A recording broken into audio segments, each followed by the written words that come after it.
sin lugar a dudas esperamos, y sé que ese es el objetivo de la Fundación también, dejar temas aquí en análisis, dejar muchas preguntas y ojalá materias que queden reverberando entre cada uno de nosotros para ver de qué manera podemos accionar y comenzar a cambiar las cosas. Dicho eso, yo les voy a hacer una presentación para que luego podamos dar paso a todas las preguntas.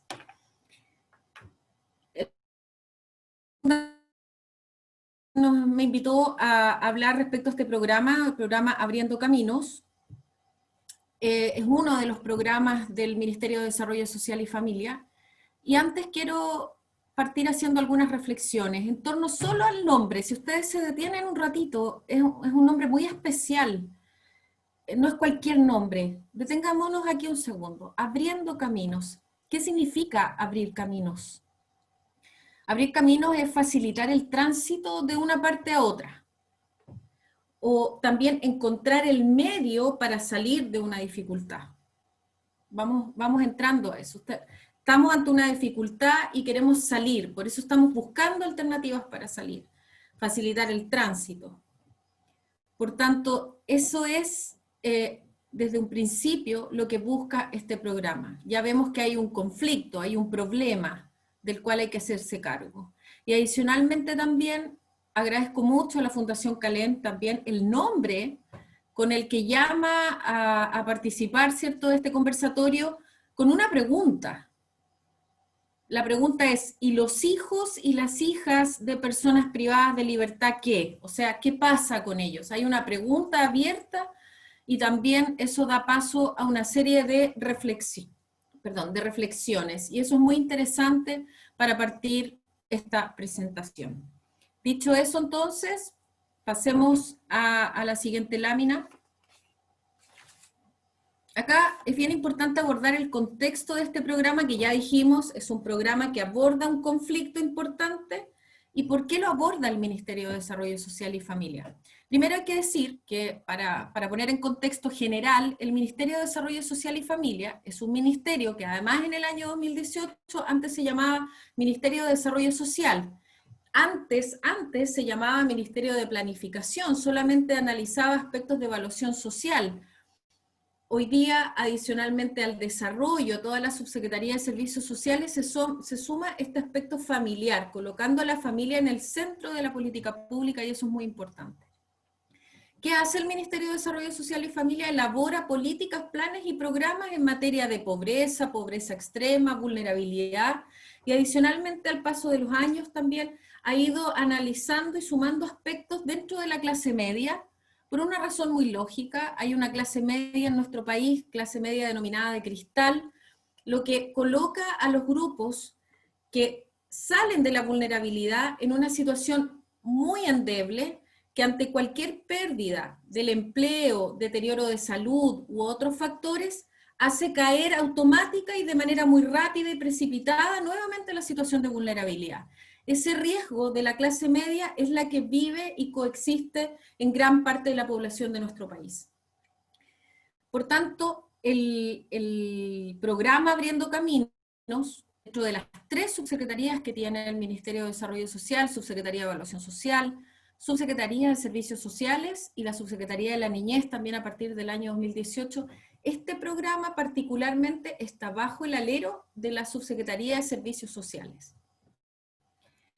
Y como trabajamos con pobreza, con extrema pobreza y con vulnerabilidad, también tenemos un subsistema de apoyo donde está el 40% más vulnerable de la población. Y bajo el alero de ese 40%, es decir, bajo el subsistema de seguridad y oportunidades, además del sistema de promoción y protección social, se encuentra este programa. Por ende, ya sabemos que estamos trabajando con un grupo vulnerable, podríamos decir, ex antes a la situación que vamos a analizar ahora. Hay una vulnerabilidad por pobreza, ya sea por ingresos o multidimensional. Pero a eso se suma el contexto del Abriendo Caminos. ¿Y qué aborda el Abriendo Caminos? Aborda un apoyo, más bien un acompañamiento, tanto de prevención como de reparación de lo que ocurre con niños, niñas y adolescentes que tienen al padre, a la madre o a una persona significativa privada de libertad.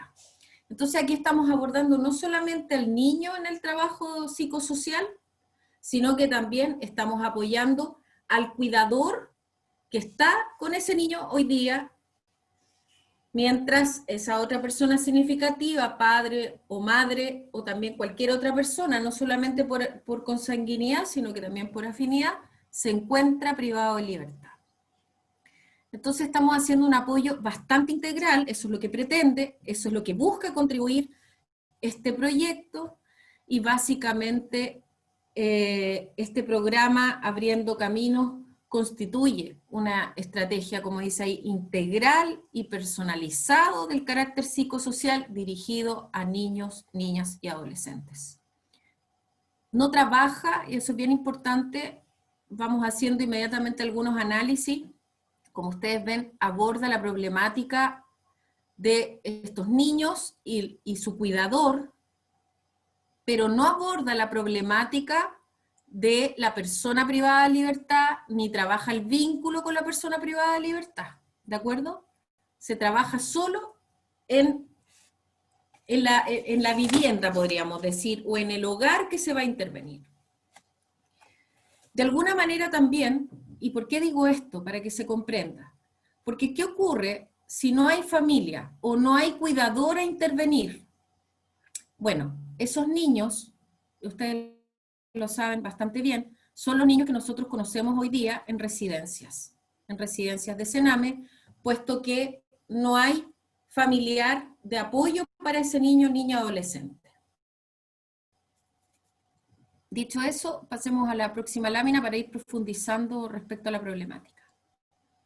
Y aquí ya entrando en tierra derecha, ¿cuáles son los antecedentes de este programa y qué es lo que busca? Ya lo dije, busca contribuir en la generación de acciones preventivas. Es bien importante la prevención, la reparación. Ya voy a explicar por qué prevención. Porque algunos dirán, pero ya estamos hablando de personas privadas de libertad. ¿Qué es lo que buscamos prevenir? Es bien importante, todo esto está lleno de preguntas línea a línea, pero vamos a ir tratando de desmenuzar poco a poco, vamos a ir de lo genérico a lo más específico. Quédense con esa palabrita de cómo contribuimos en las acciones preventivas y de reparación, que también es bien importante, de las condiciones del desarrollo de estos niños, cómo de alguna manera minimizamos el impacto de la situación que está viviendo un niño o niña que tiene un padre o madre privado de libertad. Entonces, es bien importante saber que hoy día en el mundo, no solamente en nuestro país, en el mundo, ha aumentado significativamente el número de personas privadas de libertad, no ha disminuido, ha aumentado, y adicionalmente ha aumentado significativamente también el número de mujeres privadas de libertad. En nuestro país, más del 15% de la población penal, solamente me voy a referir a la población penal de un sistema cerrado, porque hay sistemas cerrados, semicerrados, podemos hablar de todos los que tienen salidas alternativas o privativas de libertad, y también podríamos hablar de los imputados, que es otro tema. Este programa solamente aborda a las personas que están privadas de libertad, o sea, hay una cifra, podríamos decir, oculta, o una cifra negra, que no tenemos en cuanto a cuántos niños deberían estar recibiendo apoyo respecto de aquellas personas que, siendo imputadas y que puedan tener alguna medida privativa de libertad, no están siendo abordados. Y retomo el tema del número de las mujeres privadas de libertad, es muy importante porque de ese 15%, el 98% de ellas son madres. Del sistema cerrado carcelario, según el último boletín del año 2019 de Gendarmería, estamos hablando de una población penal en sistema cerrado que supera los 42.000 privados de libertad. Entonces, es bien importante saber que de ese mero volumen, de ese solamente del sistema cerrado, más del 85% son padres o madres. ¿Cuánto aborda? Y lo vamos a ver más adelante, pero me voy adelantando un poquito solamente para ir abriendo el cuestionamiento. ¿Cuánto aborda el programa Abriendo Caminos? Solo el 3%. O sea, ¿estamos haciendo algo como Ministerio de Desarrollo Social y Familia? Sin duda, pero hay un tremendo desafío por delante como Estado para cuidar y amparar a los niños, niñas y adolescentes que tienen a una persona significativa privada de libertad. ¿Cuáles son los usuarios de este programa? Ya sabemos, yo me voy a referir en genérico de niños, pero me estoy refiriendo a niños, niñas y adolescentes menores de 18 años. Ese es, y justamente ahí les decía que tengan un proceso penal dictado, ¿cierto? Tiene que haber por medio una resolución judicial que así lo haya dictaminado. Por ende, dejamos fuera todo el número de imputados, como ya les había comentado. Pasemos a la segunda lámina.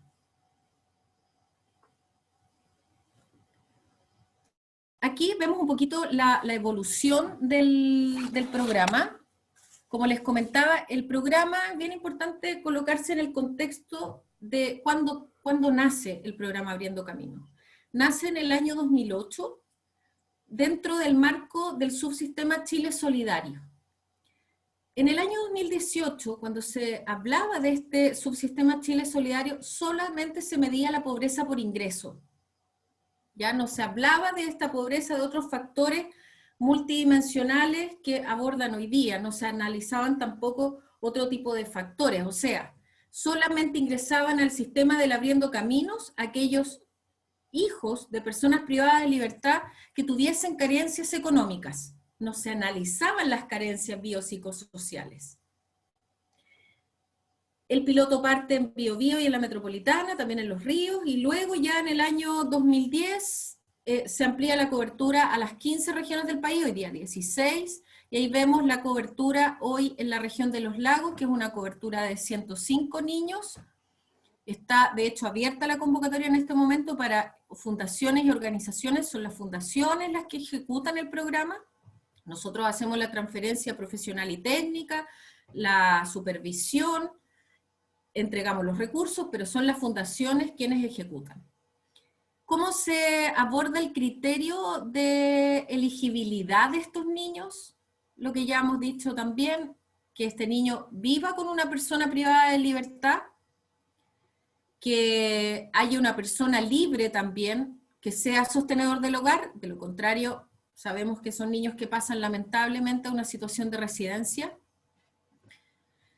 que esta persona también, que no necesariamente tiene que ser el padre o la madre, eso también evoluciona. En el año 2008 solamente hablábamos de hijos, o sea, el privado de libertad solamente podía ser el papá o la mamá. Y se avanza progresivamente también, no solamente ya una mirada de no solo carencias por ingresos, sino vemos otro tipo de carencias. ¿Qué pasaba si era el abuelito, la abuelita, un hermano, un pariente? O sea, pasamos a la línea de afinidad, no meramente consanguinidad. Entonces, cualquier persona que esté involucrada en la crianza del niño o que afecte socioemocionalmente para su crianza o que mantenga contacto con la persona privada de libertad va a poder ser elegible para este programa. Me estoy refiriendo al niño o niña.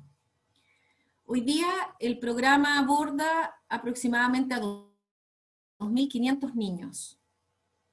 Y aquí era lo que yo le decía a la cifra. 2.500 niños, eso significa que dentro de todo el mapa de vulnerabilidad que existe hoy día en el sistema carcelario, en base a los porcentajes que analizábamos, es decir, que más del 83% tenían hijos, tanto hombres como mujeres, solamente estamos abordando como programa el 3% de la problemática. Sigamos. A la próxima, por favor. Bien. Estos son los fundamentos metodológicos. Es bien importante el fundamento metodológico, puesto que aquí está el avance. Ya dije que en una primera etapa, solamente dentro del concepto de Chile Solidario, carencia económica. Si ese niño tenía alguna dificultad o carencia económica, era elegible por parte del programa. Luego se avanza, naturalmente, un sistema más integral, biopsicosocial.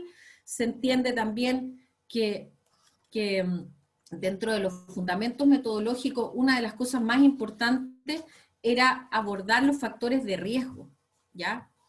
Porque aquí no solamente podemos hablar de la vulnerabilidad de los niños, sino que también tenemos que abordar la precarización, ¿cierto?, que existe en torno a esta problemática. Deserción escolar, problemática de consumo de droga o alcohol, maltrato, prácticas de violencia intrafamiliar, presencia de un entorno con alto riesgo. ¿Y por qué digo esto adicionalmente? Porque lamentablemente también tenemos que, mucho es lo que podríamos abundar, cuáles son los fundamentos de este programa. Finalmente lo que se busca en la esencia es interrumpir la continuidad inercial de prácticas delictivas. Miren lo que digo acá. Interrumpir la práctica o la continuidad inercial de conductas delictivas. ¿Por qué? Porque tenemos una trágica predicción. Esa trágica predicción, muchas veces difundida, muy analizada y abordada, es que 8 de cada 10 presos son hijos de presos. Eso es bien duro. 8 de cada 10. Es decir, que estamos ante un círculo vicioso, con un bajo nivel de abordaje, con una política pública más bien precaria por parte del Estado, y que es urgente abordar. Porque cuando hablamos de niños aquí, son las víctimas, para algunos víctimas indirectas de este sistema penitenciario o de la realidad que viven sus familias, pero yo prefiero hablar de víctimas directas. Aquí no son víctimas indirectas, son las primeras víctimas, porque el entorno además es complejo. También hay un prejuicio del cual es importante sacarse la venda de los ojos. No solamente la cárcel no es sinónimo de pobreza, aunque de alguna manera sí se ha instalado. Cárcel es sinónimo de pobreza y uno de los temas tan discutidos en nuestro país, que solo los pobres llegan a la cárcel. Pero la realidad es que también hay niños que tienen padres o madres privadas de libertad, no solamente por un robo con violencia, no solamente por un robo con intimidación, por un abuso sexual, sino que tienen también padres o madres privados de libertad por delitos económicos y otras materias que no son abordadas porque aquí estamos hablando solamente de un grupo del 40% más vulnerable y que también observa naturalmente nuestro ministerio porque ese es nuestro plan de trabajo, ese es nuestro foco de trabajo. Lo dejo planteado solamente porque estamos siempre trabajando y mirando un rol integrador y muchas veces padres o madres, pese a tener una buena condición económica, no tienen las herramientas suficientes para contener este tipo de problemáticas que enfrentan los niños o niñas o adolescentes. La depresión se produce igual en torno al contexto, la separación forzosa se produce igual. O sea, no podemos seguir distinguiendo entre niños vulnerables, finalmente tenemos que hablar de niños y no estratificarlos en condiciones sociales a los niños, porque esa tiene que ser la mirada y ese tiene que ser el centro. Si bien fortalecer el trabajo dentro del ministerio, pero que se abran también otras herramientas y otras líneas de trabajo que generalmente lo hacen las fundaciones y las organizaciones sociales que no hacen estas diferencias de estratificación socioeconómica. Y ahí vemos que se les acompaña en la crisis, se habla del tema de la separación forzosa, que puede ser una vulneración de derechos hacia los niños. Yo creo que no hay cuestionamiento alguno aquí, no es que pueda ser, es una vulneración de los derechos de los niños, la separación forzosa. Además, no existe, y de eso Javiera lo hemos conversado muchas veces, así nos conocimos en una reunión también conversando respecto a este punto, no hay un acompañamiento en las visitas y en el reforzamiento del vínculo de los niños que tienen padres o madres privados de libertad. De hecho, lo único que se conoce en el sistema público, dentro de las cárceles, son estos espacios que son cuidados para las madres, ¿cierto? Que pueden tener a sus hijos, pero hasta los 2 años. O sea, a los 2 años adicionalmente se produce igualmente esta separación forzosa y también hay mucho estudio al respecto. Tampoco hay espacios cuidados, reservados para generar las visitas. Sabemos que en la generación de visitas también se produce un riesgo y existen números respecto a situaciones de vulneración de derechos al interior de las cárceles, abusos sexuales al interior de las cárceles, cuando los niños generan las visitas del padre o madre. Entonces, hay otro tema ahí también que abordar. Pero sin ir perdiendo la línea, ¿qué se busca? Mitigar el impacto, ¿cierto?, de la precarización económica del grupo, pero ya vimos que no solamente la precarización económica, sino que entregarle toda la mayor cantidad de herramientas. Finalmente lo que busca hacer el programa es ser un pilar. Aquí necesitamos profesionales que mantengan la coherencia en lo que va a plantear. Es bien importante eso. No nos olvidemos que lo ejecutan fundaciones y organizaciones sociales que tienen que tener un fuerte conocimiento y compromiso en la materia. ¿Por qué? Porque estos niños que ya se ha producido una separación forzosa de una persona a la que ellos aman o tienen un vínculo que finalmente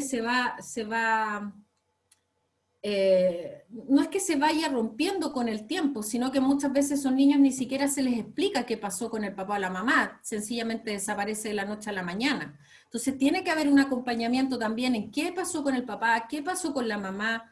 Se genera un estigma y una discriminación muy fuerte respecto de los niños que tienen un papá, una mamá, una persona significativa privada de libertad, porque eso no queda en el círculo más cercano, eso siempre se sabe, y muchas veces llega a oídos de los niños, no precisamente por las personas cercanas, no se les explica.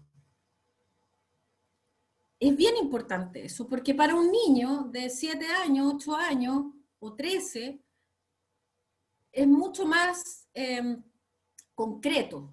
Por tanto, papá, mamá o persona significativa privada de libertad hizo algo muy malo, mató a alguien. Y muchas veces no es eso. Y eso tiene que ser acompañado, explicado, coordinado con el sistema educativo también, con la profesora, con el profesor, para que comprenda quizás por qué ese niño no tiene tanta concentración en clases, por ejemplo, o por qué no quiere conversar, o por qué no quiere jugar, o por qué es más retraído. La problemática es muchísimo más amplia. Y generalmente estos niños terminan por desertar, porque no hay un acompañamiento tampoco educativo. Es el niño probablemente que no puede comprarse la mochila, ni llegar con los cuadernos, ni tener los mejores lápices, que no puede tener el uniforme en el mes de marzo, que no lo acompañan de la manito al colegio, que probablemente la mamá o el papá no va a las reuniones de apoderados, porque la persona además que se queda con el niño o la niña tiene una carga muy fuerte y una depresión acompañada del fenómeno. Vuelvo a decir, esto es muy, muy complejo de abordar, pero quiero ir prendiendo esas alertas para que vean ustedes que son muchas las aristas. Por tanto, esta persona que hace el acompañamiento pasa a ser un pilar, las personas que ejecutan el programa. Los profesionales, el terapeuta ocupacional, el psicólogo clínico, el trabajador social, el psiquiatra, que también debería cumplir horas de apoyo. Entonces, coherencia en lo que plantea, constancia en el desarrollo de las actividades, no podemos dejarlos plantados con todas sus palabras, o sea, si vamos a ir un día y una hora, eso tiene que ser todos los días, los mismos días y a la misma hora. Frecuencia en el contacto, cumplimiento de los acuerdos. Esto constituye el pilar base para establecer la relación de confianza y sustentar finalmente el vínculo que tenemos que recobrar en ese niño. Sigamos. Acá está el modelo de intervención, brevemente para que ustedes lo vean. Tiene un programa eje, que básicamente está enfocado en el diagnóstico, el diagnóstico que era lo que les mostraba antes, si el niño tenía alguna de las situaciones antes analizadas, el apoyo psicosocial, que tiene que ver con desarrollo de las capacidades del niño, niña o adolescente y también de su cuidador, llevarlos hacia un proceso de autonomía progresiva, paso a paso.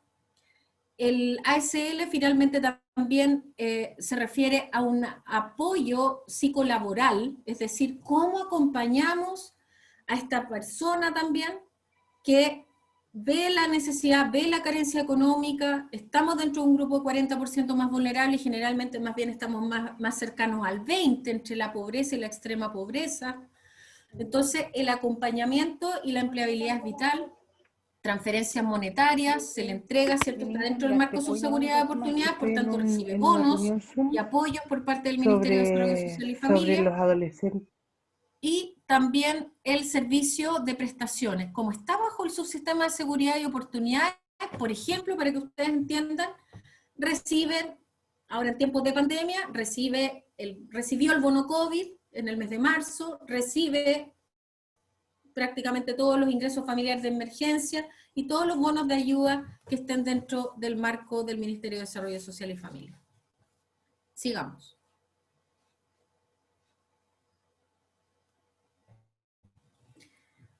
Esto, miren, es bien importante, puesto que, y lo comentaba con Javiera también, este programa es el único programa dentro del país, es decir, el programa Abriendo Caminos dentro del Ministerio de Desarrollo Social y Familia es el único que aborda esta problemática. No lo aborda educación, no lo aborda salud, no lo aborda justicia.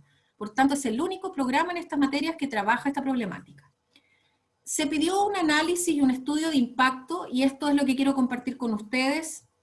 Tiene más de 1800 páginas, la verdad que tratamos de extraer lo más importante y lo más relevante, y que tiene que ver con cuál ha sido el impacto y por ende cuáles son los principales desafíos también. Acá vemos que la evaluación del programa abre, insisto, desafíos y mejoras. Primero, vamos analizando los indicadores, nos damos cuenta que el rendimiento escolar de los niños que han sido acompañados por el programa presentan levemente un rendimiento que no es inferior a lo de los niños que están fuera de estos programas. Es decir, el impacto es muy bajo. Aquí podríamos decir que tenemos el primer desafío, y por eso yo hacía tanto hincapié en el tema de educación, porque es vital el acompañamiento de redes con educación. Aquí veo que hay más de 35 personas acompañándonos, muchas gracias. Me imagino que también, aparte de la Fundación Calén, hay quizás otras fundaciones, otras organizaciones sociales. Entonces es muy importante que dentro de la red de ejecución se haga este apoyo en educación. Se trabaje con los profesores, con el profesor jefe, con el director de esos establecimientos, y se haga un acompañamiento educacional también al niño para evitar la deserción escolar o mejorar la asistencia, mejorar la matrícula y por supuesto el rendimiento escolar, porque vemos que es casi incipiente. Menos del 20% también de los cuidadores principales recibe algún tipo de fortalecimiento de su capacidad emprendedora. Acá vemos otro capital de mejora. Es vital, ¿cierto? Así como cuando hablamos de la violencia intrafamiliar o cuando hablamos de la violencia contra la mujer, siempre hemos dicho que el primer eslabón para la autonomía de la mujer es la autonomía económica, y de eso ya no hay cuestionamiento alguno. Por supuesto, acompañado de todas las herramientas integrales que eso significa, pero la autonomía económica es el primer paso para que la mujer pueda romper el círculo de la violencia. Aquí es exactamente igual. ¿Cómo rompemos el círculo vicioso de que 8 de cada 10 niños de padres privados de libertad terminen también en el sistema carcelario? Es apoyando todo su entorno, es generando nuevas herramientas económicas. ¿Para quién? Para el cuidador. Aquí es muy importante, se pueden generar, ¿cierto?, desde herramientas de redes con Sense, herramientas de redes con FOSI, herramientas de redes con Cercotec, redes con otras organizaciones y fundaciones. ¿Y por qué? Ustedes se preguntarán, ¿por qué estamos tan están en ese número tan bajo? Porque la mayoría de las cuidadoras presentan una carga muy grande, que era lo que decíamos, muy poco apoyo, y por tanto ellas manifiestan que necesitan, en el fondo es o trabajan o cuidan a los niños. No tienen tiempo tampoco para los sistemas que son muy inflexibles, que tienen que acudir ellas a clases para habilitación laboral o para habilitación al emprendimiento. Entonces, es urgente flexibilizar las medidas de ingreso a estas capacitaciones para mejorar el fortalecimiento del trabajo o del emprendimiento. Y acá sí tenemos algo que podemos destacar más fuertemente y tiene que ver con las redes sociocomunitarias. Esto es bien importante. Más del 79% alude a que han aumentado sus redes de vinculación y apoyo. Podríamos decir que ese es el principal resultado de este proyecto. Sigamos. Aquí también yo ya me había adelantado respecto, ya me está quedando poquito tiempo, estoy cronometrando porque yo soy buena para conversar, así que voy a ir apurándome. Esto ya lo dije, los principales desafíos, 3% de cobertura, es bajísimo. Estamos hablando de una cobertura de 2.500 niños al año, dentro de más de 42.000 personas privadas de libertad, donde el 83% tiene niños, donde más del 15% son mujeres con hijos. Aquí en la región, más de 1.500 personas privadas de libertad, solamente estamos llegando a 100 niños, entre las comunas de Osorno, Puerto Montt, más bien provincia de Osorno y provincia de Yanquihue, y sus localidades cercanas, Puerto Montt, Puerto Vara, San Juan de la Costa, Río Negro, entre otras. Es decir, la cobertura es bajita. Hay problemáticas también, ya lo habíamos dicho, respecto a las transferencias. Hay una expectativa muy alta a las familias que acceden al programa porque creen que bajo el alero de este programa van a poder potenciar sus herramientas económicas, van a recibir más bonos, más transferencias monetarias, y la verdad que eso no es así. Salud, educación. Pero aquí está el desafío para el ejecutor. Aquí hay plena autonomía de los ejecutores de estos programas, las fundaciones, dentro del ámbito de los 2 años que ejecutan y que generalmente se mantienen en el tiempo para generar todas las redes posibles. Nunca se les va a limitar el aspecto de trabajo, sino que todo lo contrario se les puede ampliar. Y lo mismo del apoyo sociolaboral. Hay que hacer un esfuerzo mayor, hay que generar alianzas y bueno, esos son parte de los desafíos. ¿Sigamos? Ya para terminar. Esto es bien importante a propósito de lo que decía. El programa es una alianza público-privada. ¿Y por qué quisimos partir así? Porque el programa no es solamente un programa del Ministerio de Desarrollo Social y Familia. No lo ejecuta el Ministerio de Desarrollo Social y Familia. El Estado elabora el plan, la política y programa, abre la problemática, se hace cargo de la problemática, hace la transferencia de recursos, te acompaña, pero el programa es una alianza público-privada porque necesitamos que, más allá de nosotros, de ser los encargados del diseño, necesitamos que entidades privadas, como las fundaciones, centros de estudio, universidades, nos ayuden a mejorar esta política pública.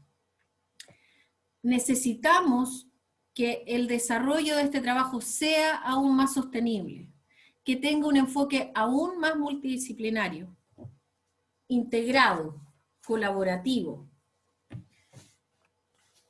Es bien importante, estimados y estimadas, que veamos además dentro de todo este contexto lo que les decía al principio. Estamos hablando de niños, de niñas y adolescentes. Estamos hablando de sujetos de derecho, pero que lamentablemente dentro de la política pública son los permanentemente olvidados e invisibilizados. Eso es bien importante tenerlo como antecedente a priori. Dentro de la mayoría de los ámbitos no se observa a los niños como víctimas. Y si se les llega a abordar como una víctima indirecta. Es decir, primero se aborda al adulto y luego, de manera más bien periférica, podríamos decir, se aborda la problemática del niño. Entonces, esa es la mirada de invisibilidad que tiene el abordaje de la niñez y de la infancia, y que es donde creo que tenemos que profundizarla. Realmente ver a los niños como sujetos de derecho, poner a los niños en la problemática, en el centro de la problemática, sin perjuicio que ya avanzamos en el hecho de colocar a la familia en el centro de la problemática, pero como he tratado de plantear a lo largo de toda la presentación, es dejar muchos estados de abierto. Ojalá haya generado muchas preguntas y así me acompañan en todas las inquietudes que yo también tengo. Muchas gracias y bueno, ahora espero que podamos dar paso al debate, a las preguntas, a las inquietudes. Entonces, agradecemos entonces a Soraya por esta exposición, que claramente, como ella menciona, un tema que muchas veces no abordamos desde la temática carcelaria. Y ya tenemos algunas preguntas. La primera es de Javiera Selpa, que si es que puedes activar tu micrófono para hacer tu pregunta, Javiera. Gracias. Hola Soraya. Mi pregunta, que es más bien como una disyuntiva en la que estoy, escapa un poco a lo que se presentó, pero de todas maneras tiene que ver con esta como elección entre si vulnerar los derechos de los niños menores a 2 años y dejarlos encerrados cuando sus madres están privadas de libertad, o la otra opción sería como vulnerar el derecho del niño a estar con la madre. Un poco saber como, ¿qué opinas de eso? ¿Cuál es tu opinión respecto a cómo se ha tratado por parte del Estado, si han habido iniciativas? Y también, no sé si has escuchado, pero hay una iniciativa que la estuvieron postulando. Específicamente yo la escuché de la hermana Nelly León, la capellana del Centro Penitenciario Femenino de San Joaquín, de hacer, por ejemplo, a las mujeres que están embarazadas o que son madres de niños menores a 2 años, hacerle como un tiempo de suspensión de su condena, y en el fondo cuando el niño ya haya cumplido los 2 años que vuelvan a la cárcel. Pero también escuché de la Fundación 81 Razones por Luchar que muchas mujeres estaban llamando para preguntar si es que si se embarazaban como que ya no iban a tener condena. Entonces como que estaba generando un efecto que obviamente no es deseable. Es un poco largo y no sé cómo, cómo estructurar bien la pregunta, pero eso, más que nada que me cuentes tu opinión. Gracias, Javiera, por la pregunta. Yo creo que es la pregunta más difícil. Es la más difícil. Yo me lo he planteado muchas veces. Esta misma pregunta que tú te haces. He estado muchas veces también en estos espacios donde, en las cárceles, en la cárcel de acá de Puerto Montt, en la cárcel de Valparaíso. Y la verdad que me hago esa misma pregunta que tú. Primero es, ¿qué es propiamente tal la vulneración a los derechos de los niños? Que el niño nazca privado de libertad porque nace en un entorno carcelario, o la vulneración del derecho de ese niño a no poder tener el cuidado de su madre en una etapa tan importante que es la etapa del apego. Y así podemos hacernos varias otras preguntas. También puedo responder eso en base a que creo que el sistema carcelario en Chile, y también en el mundo, hay algunos que han avanzado bastante más, el sistema punitivo, y eso está bastante también estudiado, no necesariamente produce un desincentivo del delito. Y dicho eso, creo también que mejorando los sistemas de reinserción, no de rehabilitación, que es un concepto ya bastante antiguo, los sistemas de reinserción tienen que abrirse a las posibilidades reales de reinserción real, valga la redundancia. Y bajo ese contexto estoy bastante de acuerdo con la Fundación en el tenor de que deberíamos tener sistemas alternativos de cumplimiento de penas de mujeres que que están privadas de libertad y que están embarazadas. Creo que también es un prejuicio pensar, y es una problemática también del pensamiento que tenemos en nuestro país, de creer que bajo un contexto o una política pública de desarrollo humano se va a anteponer el hecho de que, por ejemplo, mujeres se van a embarazar más para evitar el cumplimiento del sistema carcelario en un sistema cerrado. Tenemos que comenzar a nivelar hacia arriba, no pensar y nivelar hacia abajo. Creo firmemente en la posibilidad de que eso genera reinserción real. Podríamos divagar y discutir largamente acerca de qué delitos, por supuesto, que no pongan en riesgo al niño o la niña. Si estamos hablando de que esa madre está privada de libertad, por ejemplo, por maltrato a los niños, o por una situación que lo ponga en riesgo a él o a ella, naturalmente habría que aplicar criterios. Pero de lo contrario, podríamos perfectamente aplicar un sistema de inserción real que le permita, además a esa madre y a ese niño, tener una vinculación y una revinculación social importante y efectiva. Porque la cárcel no es efectiva en ese tenor. No sé si respondí un poquito a tu pregunta, Javiera, pero... Sí, o sea, es un poco al final como a la respuesta que yo también había llegado. Y bueno, ojalá se puedan pensar prontamente una solución así. Sí, mira, déjame contarte solamente, y para todos, yo tuve la suerte de estar como asesora parlamentaria en la Comisión de Constitución cuando se discutió la reforma a la ley 18.216, que es de sistemas alternativos de privación de libertad, y se discutió por años, muchas mejoras, sistemas más modernos, más avanzados, derecho comparado, pero finalmente tú te das cuenta que llegamos a un punto en nuestro país que es bien delicado, que tiene que ver con que Chile no es un país rico. Entonces, todo lo que aplica en la política pública, lo que puede, siempre está limitada por Hacienda. Y todo lo que se quiso hacer en ese momento, que era súper desarrollado y súper avanzado, no es que no hayan buenas ideas, es que no hay recursos. O, y eso ya es para discutir otras materias, o los recursos están mal enfocados. Pero bueno, eso es para otro análisis. Muchas gracias, Soraya. De nada. La siguiente pregunta es de Evelyn Tapia. Hola, buenas tardes. Primero que todo quiero agradecer esta instancia de aprendizaje. Y Soraya, mira, disculpa, no sé si esto tú lo mencionaste con anterioridad, pero me quedó la siguiente duda. En el fondo es hasta qué punto o instancia llega este apoyo, este acompañamiento que ustedes brindan como programa a los menores, si se debe esperar la mayoría de edad del beneficiario o cuál es la instancia como de límite.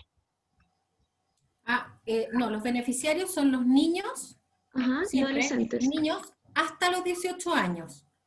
Y se trabaja por grupos, se trabaja un grupo de 0 a 6, tiene un tipo de intervención, de 7 a 13, otro tipo de intervención, y de 14 a 18, otro tipo de intervención. O sea, hasta los 18 años, y el proyecto y el programa aborda este trabajo durante 2 años consecutivos.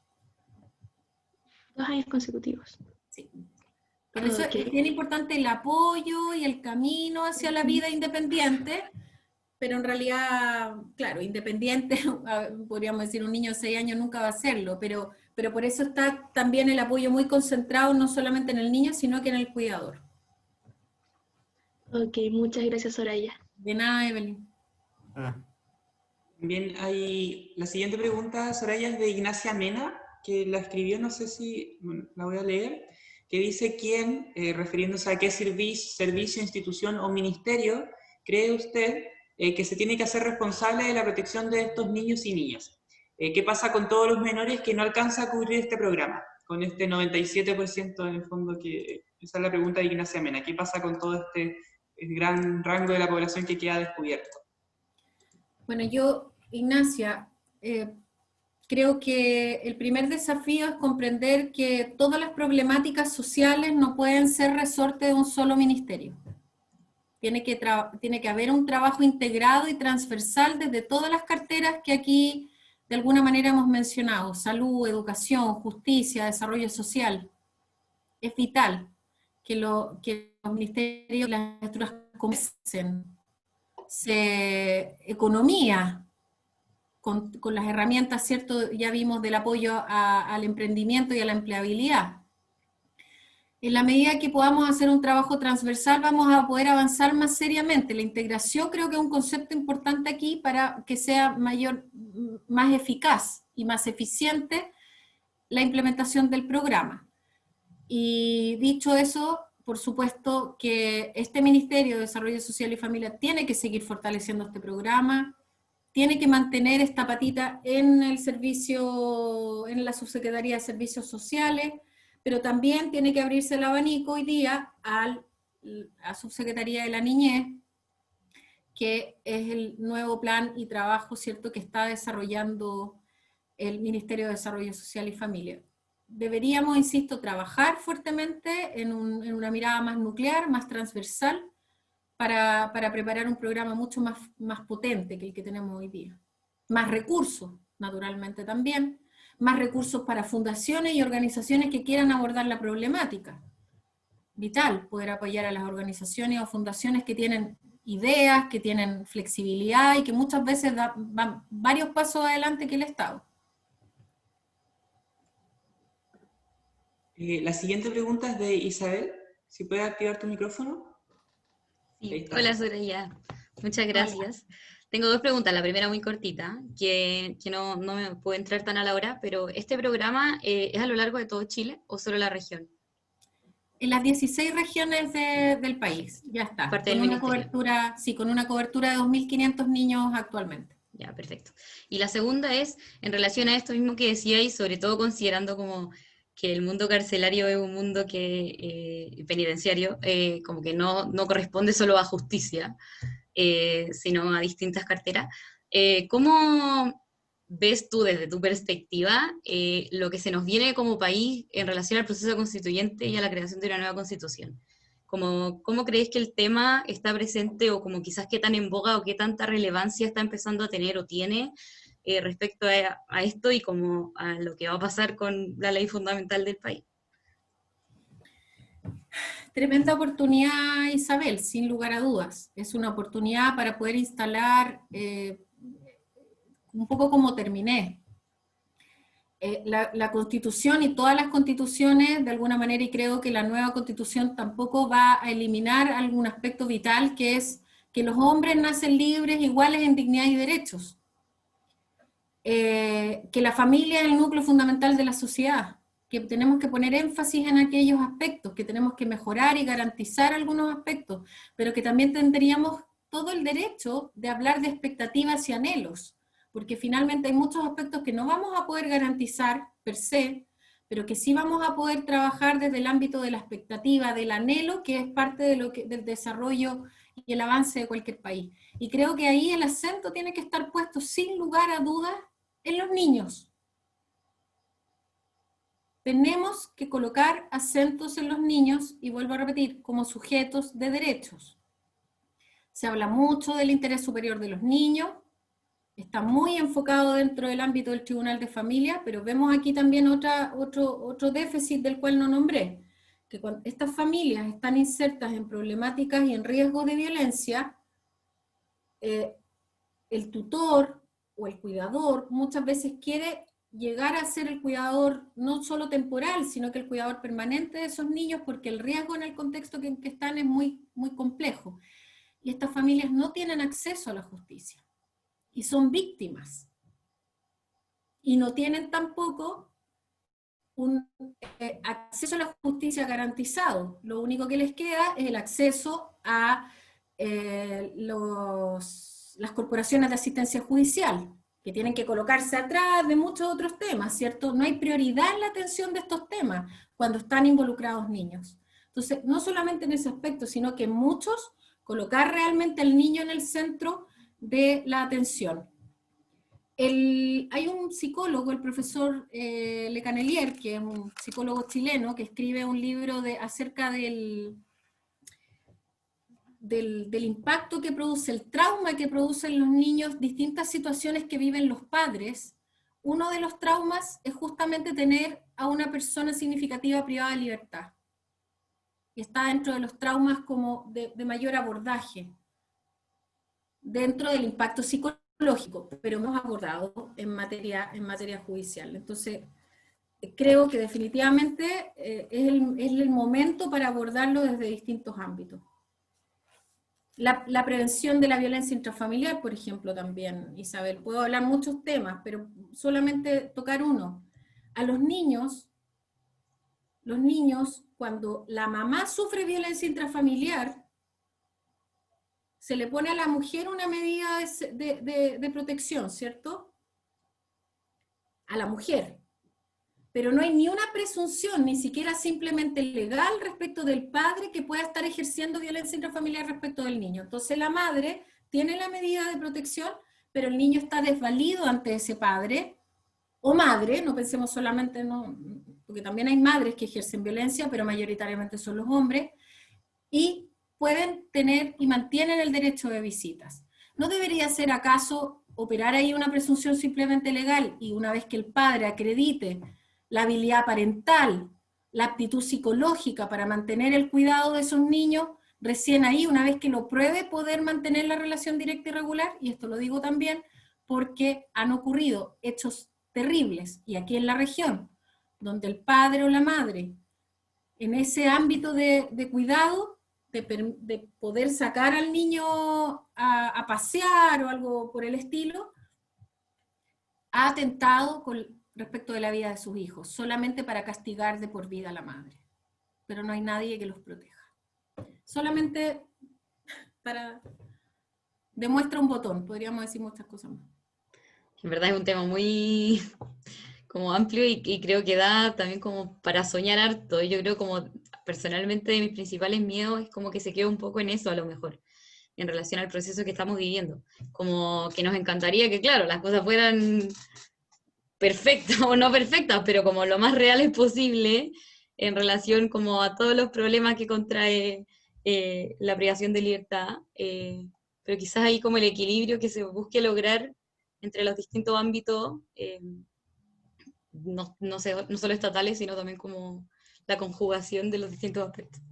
Así es. Y en resumen, claramente es una oportunidad que tenemos hoy día en esta, ante la Constitución, ante una nueva Constitución, de colocar los acentos donde hoy día el país se da cuenta que están las principales deficiencias.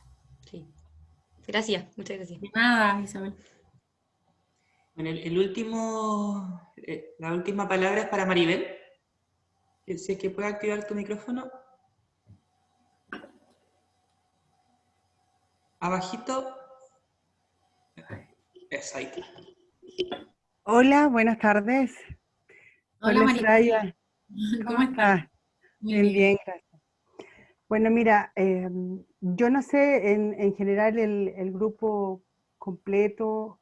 Yo soy una ciudadana de Puerto Vara, me vi muy identificada en algún momento, lo único a lo mejor porque nunca he estado privada de libertad, pero sí le puedo decir que es una historia bastante de mucha violencia intrafamiliar, situaciones anteriores con mis padres, una situación muy compleja, donde el ser madre fue un tremendo proceso de crecimiento, y uno empieza a analizar la vida cotidiana de las personas que están, como se decía, que el 40% era más vulnerable, que están como en un estrato social más bajo, más vulnerable económicamente. Pero la vida a mí me premió con una tremenda oportunidad de poder pertenecer a programas jefas de hogar. Luego ahí participé en un curso de capacitación de emprendedores, donde yo decía: ¿qué estoy haciendo aquí? ¿Qué me toca? Porque yo, ¿qué voy a hacer? Fundación Simón de Sirena fue una fundación que me apoyó mucho, mucho con capacitarme, con entregarme herramientas.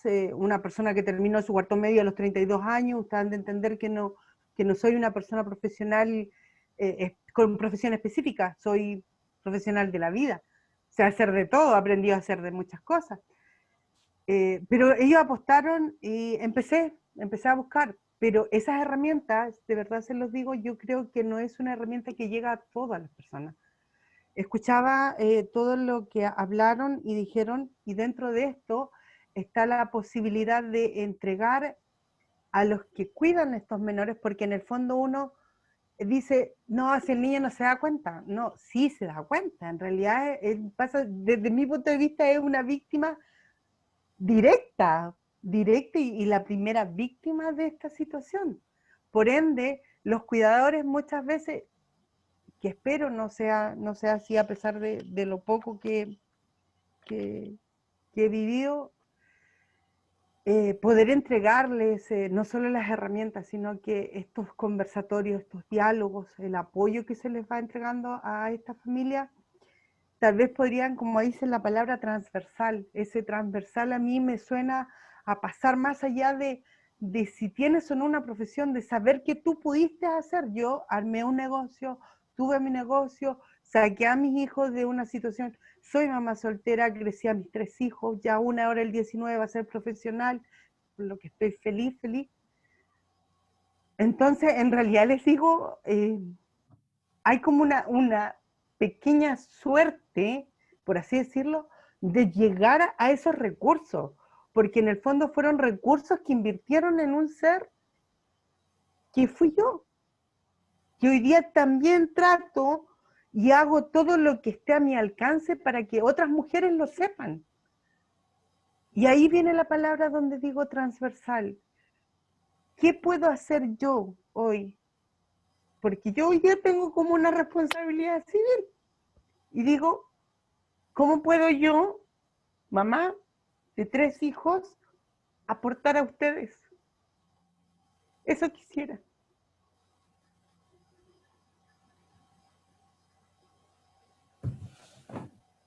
Gracias, Maribel, por compartir una emoción.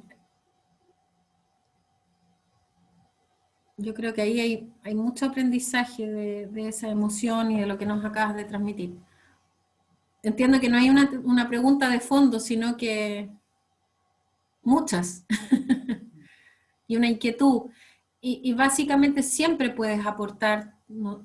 El aporte de, tú dices, estoy aquí como Maribel Varas, no represento una fundación, no represento una organización, pero representas toda la experiencia y la humanidad que puede haber en esa trayectoria de vida, y eso es tremendamente valioso, porque se genera una identificación con la familia, se genera empatía de manera mucho más automática. Entonces, la invitación siempre está, tú lo sabes, las puertas del Ministerio de Desarrollo Social y Familia están abiertas, pero aquí la invitación, y tú lo estás diciendo, el trabajo en red, que la organización, la fundación, el grupo ejecutor, no solamente se coordine con estamentos públicos, sino que también se genere red con el entorno, con las dirigentes sociales, con otras familias que han superado la problemática, que se hagan conversatorios, que se hagan mesas redondas. También es muy distinto que te hable un psicólogo clínico o el ejecutor del proyecto a que te lo diga otra persona que lo ha vivido. Probablemente se genera un mayor impacto y se genera un cambio. Así es que creo yo que el principal desafío de los próximos ejecutores que están hoy día en postulación, hasta el 17 de noviembre, esperamos, justamente los vamos a elegir en base al trabajo en red, a la capacidad de trabajo en red. Pero muy valiosa tu participación en cualquiera de ellas, Maribel. Gracias.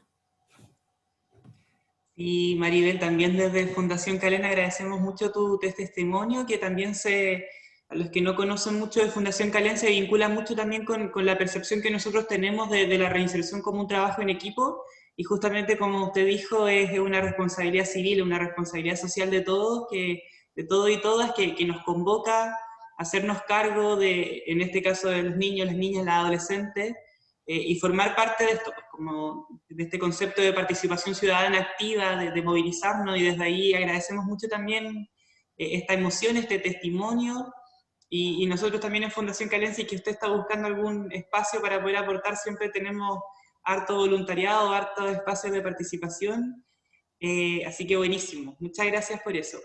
Y antes de finalizar, Nicolás tiene un comentario que escribió recién en el chat.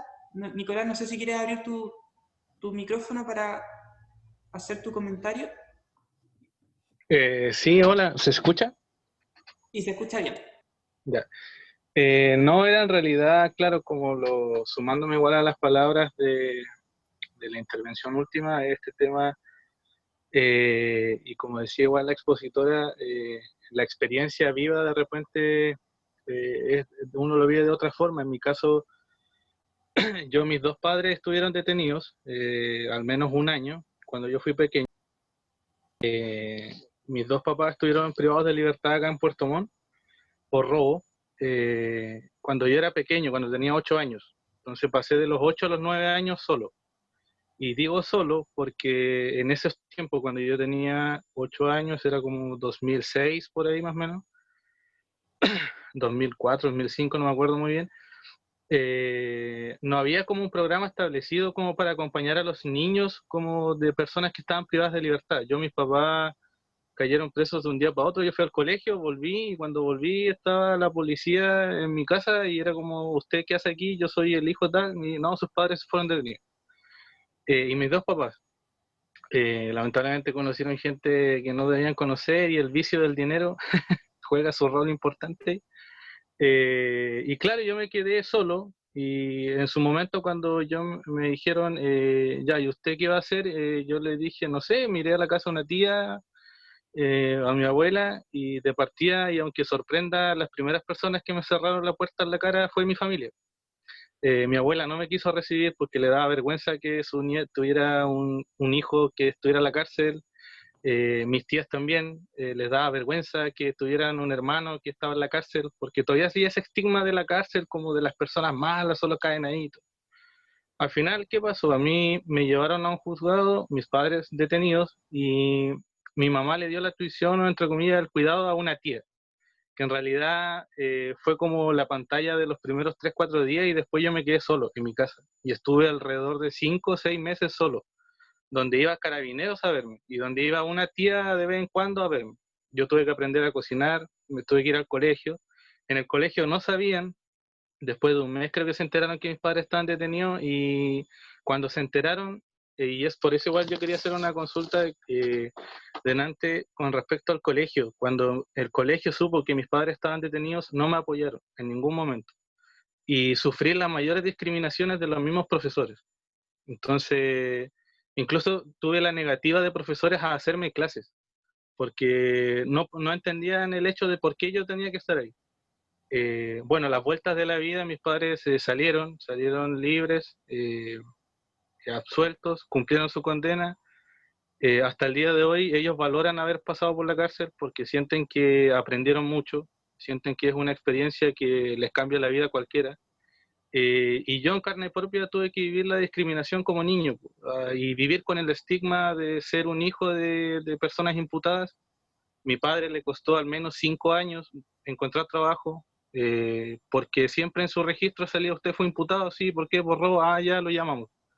A mi papá le costó mucho, o sea, tratar de salir adelante. Él tenía las ganas de volver a salir adelante y le costó mucho. Al día de hoy son personas, mi papá tiene un buen trabajo, mi mamá también. Yo soy profesor, por eso decía, la vuelta de la vida, soy profesor de matemáticas. Estudié, me esforcé, salí adelante, pero siempre estuvo ese estigma ahí. Y mi familia igual, hasta el día de hoy sienten que el que mis padres hayan pasado por la cárcel es como la mayor vergüenza de la familia. Pero hoy en día uno aprende a convivir con eso, y lamentablemente, como cuando yo me sumé a Calem, conté mi experiencia y me sumé para trabajar porque me interesa mucho el tema de acompañar a los niños, porque va mucho más allá sobre todo del tema del acompañamiento, tal vez como estar ahí. Es ver también el contexto en el que se desenvuelven ellos. Yo, cuando mis amigos pequeños, siendo niños pequeños, supieron que mis padres estaban presos, se alejaron. Y no porque ellos quisieran alejarse, sino porque los mismos papás le decían que yo no debían acercarse a mí porque yo tenía a mis padres presos. Entonces, todas esas experiencias yo las viví desde un punto de vista propio, las viví en carne propia, y creo que me ayudaron a crecer mucho como persona, y tener las ganas hoy en día de poder trabajar con niños, y con todo tipo de personas que tengan alguna persona en la cárcel. O sea, eh, como les digo, hasta pasaron, mis papás tuvieron, yo de los 8 años, recién a los 15 años, dejaron de señalarme como un niño que había tenido padres presos porque me cambié de colegio, porque si no hubiera sido lo mismo. Entonces, eso, creo que es importante acompañar a los niños, estar ahí, estar presente y en todo aspecto, sea escolar, sea emocional, socioafectivo, porque incluso yo como profesor, trabajando me he dado cuenta de eso. Uno nota los cambios, como decía usted, uno nota los cambios de los alumnos cuando llegan decaídos, y yo creo que el colegio en su rol más social y más socioafectivo debería de preocuparse, y creo que si el colegio no lo hace, deben haber agrupaciones o proyectos que traten de visibilizar esa situación, de que el colegio acoge a niños que están viviendo esa situación, de que los profesores deben hacerse cargo de eso, y no solamente enfocarse en el tema del rendimiento escolar o si el niño pasa de curso o no, sino que ver en qué situación está. Así que eso, quería contar mi experiencia, como me llegó mucho el conversatorio, de haber vivido esa experiencia en carne propia. Siento que es como, entre comillas, como una misión poder ayudar a más niños y a más personas que están pasando por eso en este momento o más adelante. Eso. Muchas gracias, Nicolás. Si me permites un ratito, José, para contestarle a Nicolás, que creo que su testimonio es súper potente. Quiero darte las gracias. Yo creo que todos aquí también, en nombre de todos, por tu valentía, porque no muchos están dispuestos a contar contextos de su vida o recordar contextos de su vida o compartirlos públicamente, por tu resiliencia, que pudiste transformar todo eso negativo en algo positivo, hoy día más que nunca, lo mismo que decía Maribel, o sea, el aporte tuyo es impresionante, impresionante. Cuando tú hablas o cuando tú interactúes con otro niño, a ti te va a latir el corazón de una manera distinta. Ya ni siquiera es empatía, es más que eso. Es mucho más que empatía. Y felicitarte por eso, y estoy súper de acuerdo contigo en que finalmente el sistema y el entorno te revictimiza, que es más grave, y te castiga. Entonces, dentro de todo lo que hemos estado hablando, también falta educación respecto a estos temas, ¿cierto? Al tratamiento de los niños en torno a estos temas. No podemos seguir revictimizando o castigando conductas donde los niños no han sido parte. Solamente eso. Gracias, Nicolás. Gracias igual. Gracias por escuchar a todos igual. Bueno, también Nicolás como fundación, bueno, Nicolás es parte del equipo de voluntariado, entonces agradecemos también esto, pues como estar, como decía Soraya, resignificar esta historia y hacer aporte, como buscar aportar. También por ahí alguien mencionaba, Janet, que todas estas temáticas debiesen ser trabajadas desde un punto de vista ecológico y sistémico, que es lo que nosotros como fundación buscamos también, que entendiendo que nosotras somos parte del sistema, tenemos que involucrarnos, pues tenemos que meternos ahí en la temática y trabajar al respecto.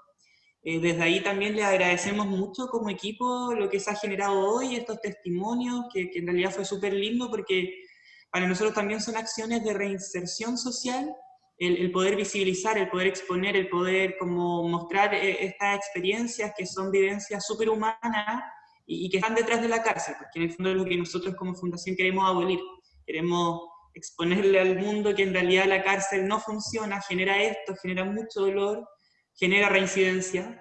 Entonces, desde ahí también como fundación se ajusta muy directamente a esto que estamos conversando. Les tenemos una nueva invitación que con este mismo grupo de voluntariado joven estamos escribiendo un libro de relatos sobre temáticas carcelarias. Entonces van a escribir ahí desde la fundación el formulario donde uno puede escribir este relato y busca este mismo objetivo, pues como lo más probable es que todas las personas que estamos en este conversatorio tengamos algún acercamiento a la cárcel, conozcamos algo respecto de reinserción social y desde ahí estamos trabajando en el mismo nicho. Pero la idea es movernos, pues, es que más personas conozcan la problemática de la cárcel, más personas conozcan la necesidad de reinserción social y desde ahí generar más oportunidades, generar un cambio real. Entonces, este libro busca eso, porque en el fondo visibilizar relatos de distintos puntos de vista, de una persona privada de libertad, ex privada de libertad, de una persona que fue hijo o hija, de un voluntario, de un profesional, de un gendarme, respecto de lo que es la cárcel. Y mostrarla a la sociedad, pues a la sociedad que está en el medio libre y que la juzga mucho. Entonces, desde ahí las invitamos y lo invitamos a todos, a Nicolás, a Maribel, a Soraya, a cada uno de ustedes que estuvo en este conversatorio, que puedan escribir sus relatos. Nosotros también estamos escribiendo, hay varias personas privadas de libertad que están muy entusiasmadas también con la idea de participar de este libro, y que tiene este objetivo, pues como estas mismas emociones que hemos transmitido hoy, estos mismos relatos que hemos expuesto hoy, llevarlos a más personas. A esta gente que hoy en día piensa que es necesario meter a personas a la cárcel muchos años, a que entiendan que en realidad no es necesario. Y habiendo dicho esto, en el fondo acá apareció ya el link, al ladito para que puedan ir escribiendo si es que así lo desean. También pueden verlo en el Instagram de la Fundación.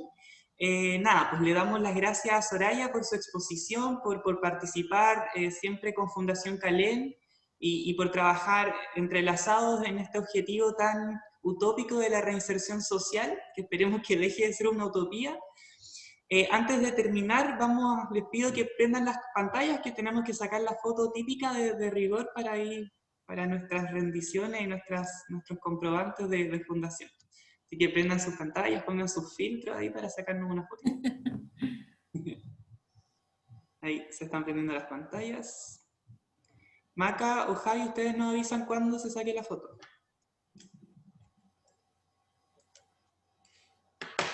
A ver, Maca, tú nos dices, pero sonríen, manténganse sonrientes. Ustedes después nos ponen los filtros. Sí. Ya.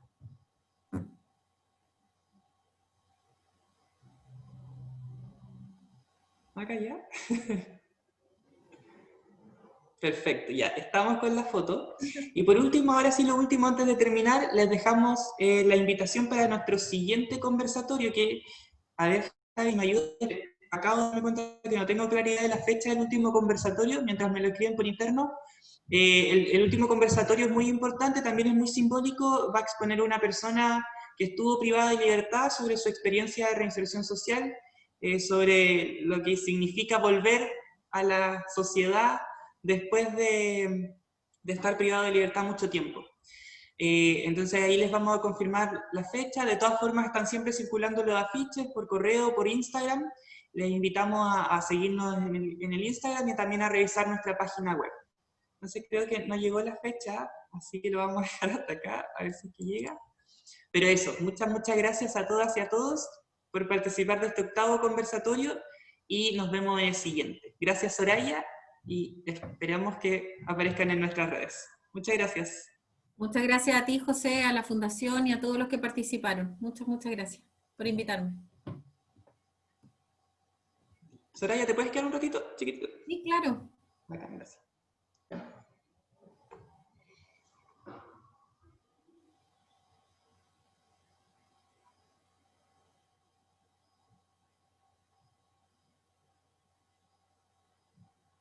Vamos a esperar a que se vaya la gente.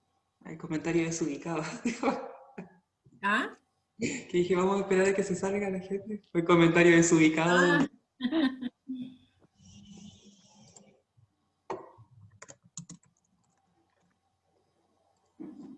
Julia, creo que... Ah, no, ya no está.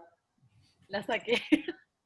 Ay, ella justo preguntó algo y yo le iba a responder. ¿Y todavía queda gente, o no?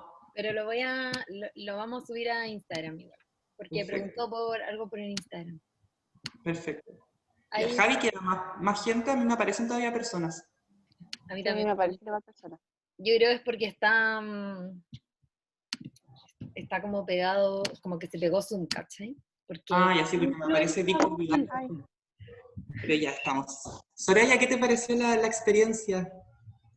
Maravillosa, me encanta. Es un tema que a mí me apasiona mucho y me genera muchos sentimientos, así es que muchas gracias, muy ordenadito todo, buen público, buena audiencia, más de 35 personas, creo que es bueno, no sé, quizás han tenido 300, no sé, pero No, para mí es un buen estuvo número. bien. tuvimos 40 fue nuestro pick. Y ese fue el pic. Fantástico, Sí. yo creo que es un buen número. Súper agradecida de verdad que me hayan considerado. He visto que han tenido expositores de primera, así que espero haber sido un aporte, nada más. Muchas gracias. Sí, Soraya estuvo súper. En realidad, efectivamente, una temática súper difícil de tocar y muy invisibilizada. Entonces, y aparte que se dio esto tan espontáneo de estas dos personas que comentaron, así que nada, muchas gracias. Estuvo muy, muy rico el conversatorio y creo que todos nos vamos como muy contentos